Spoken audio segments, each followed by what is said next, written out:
Hey everybody, it's Jason. Welcome back to Frank's Homestead. So I built the porch onto the new office, and I didn't get any video of it because I did over the course of the last week here.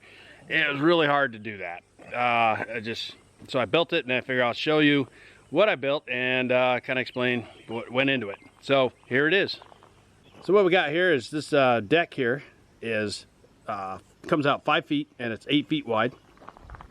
You got 6x6 vertical beams, 2x6 construction on the horizontal posts up here, support, 4x4 there, and down the middle to the back side, you can see it there. And then the deck is also 2x6 construction, 1x2 slats up there for the roof, and reclaimed. Let's see if I can show you here. I got this reclaimed roofing. Didn't cost me anything. This is the stuff, if you watch my other video, use the same roofing on the outdoor space over there, around the bottom and on the top. This got the rust in it, which is kind of nice.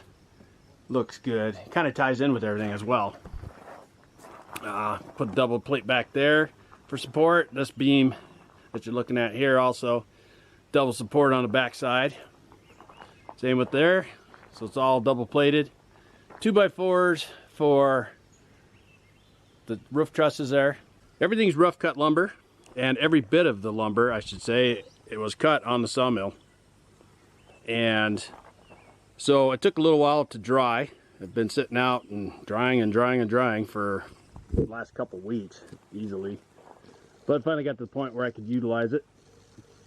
And everything up on top is all still rough cut, not sanded or anything else, but I did sand these vertical posts because people are going to be putting their hands on it, and I didn't want anybody to get slivers or anything else.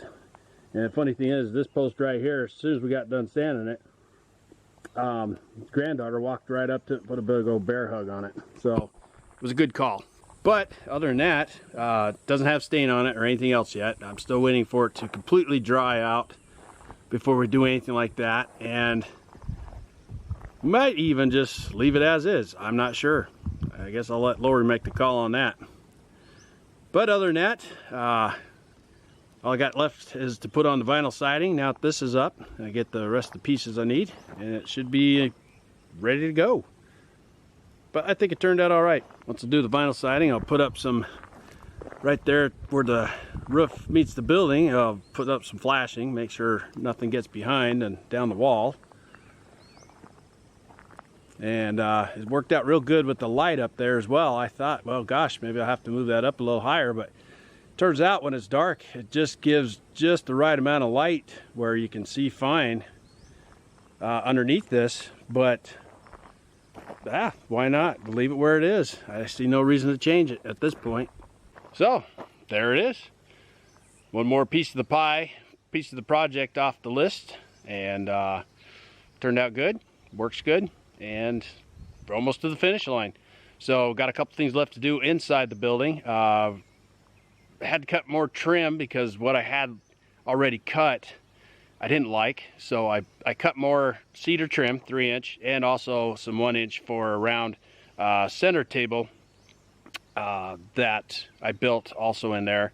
We already kind of had part of it. I just put a top on it, but I need to trim it out as well and put a router to it and also stain it, seal it up.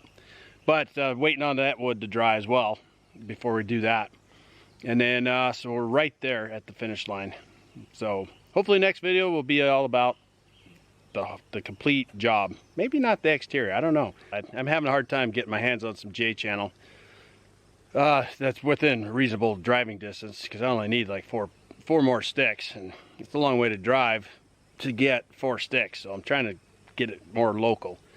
So far, no luck, but we'll work on that. But anyway, thanks for watching.